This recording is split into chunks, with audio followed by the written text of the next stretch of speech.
হ্যাগলার রেসিপিতে আপনাদের সবাইকে স্বাগত। আচ্ছা, আজকে দেখা যাক তো লাঞ্চ বক্সে কি আছে। ওহ, ইলিশ ইলিশ তো খুবই ফেভারিট নিশ্চয়ই অনেকেরই। আর ইলিশের এই সর্ষে পোস্ত দিয়ে ঝালটা কিন্তু ব্যাপক লাগে। যত কম উপকরণই লাগুক, কিন্তু টেস্ট ততটাই জবরদস্ত।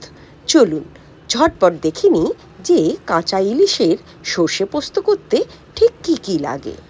প্রথমেই ইলিশ মাছটা ভালো করে ধুয়ে নিয়েছি, দিয়ে এর মধ্যে নুন আর হলুদ দিয়ে এটা মাখিয়ে নেব।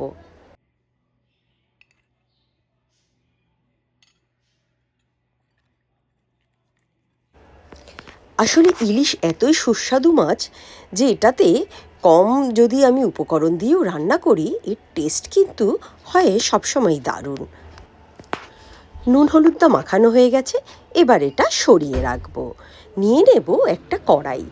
কড়াইটা গরম হলে দিয়ে দেব সর্ষের তেল। সর্ষের তেলটাও গরম হয়ে গেছে, এবার এর মধ্যে দিয়ে দিলাম অল্প করে কালো জিরে আর পোস্ত বাটা, দিয়ে এটা একটু নেড়ে নেব। এবার এর মধ্যে দিয়ে দেব দুটো কাঁচা লঙ্কা, দিয়ে দেব নুন, হলুদ গুঁড়ো,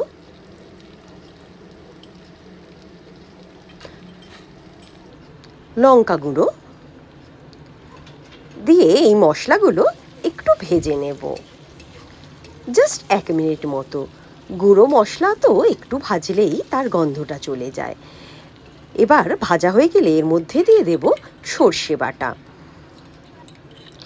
সর্ষে বাটাটা দিয়েও কিন্তু একটু কষিয়ে নেব। সর্ষে বাটাটা কিন্তু কষালে সেই রান্নার টেস্ট খুবই ভালো হয়।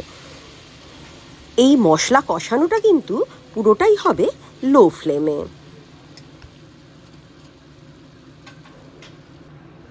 অল্পক্ষণ কষানোর পর সর্ষে পোস্ত বাটিটা ধুয়ে অল্প করে জল প্রথমে একটু দিয়ে দেব।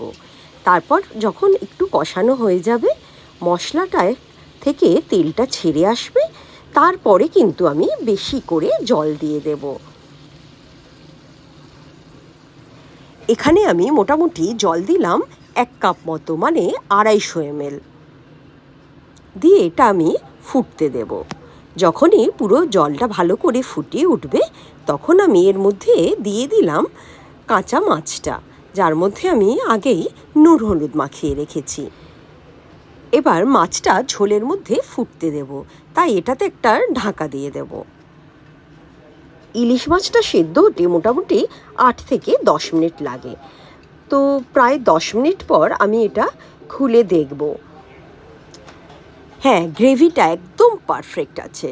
এটা হালকা হালকা ঝোল ঝোল হয়, আর পুরো তেলটাও ভেসে উঠেছে।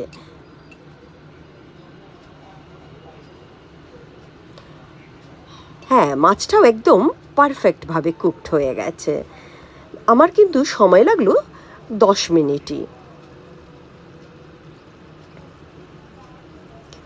এবার গ্যাসের ফ্লেমটা আমি বন্ধ করে দেব এই অবস্থায়।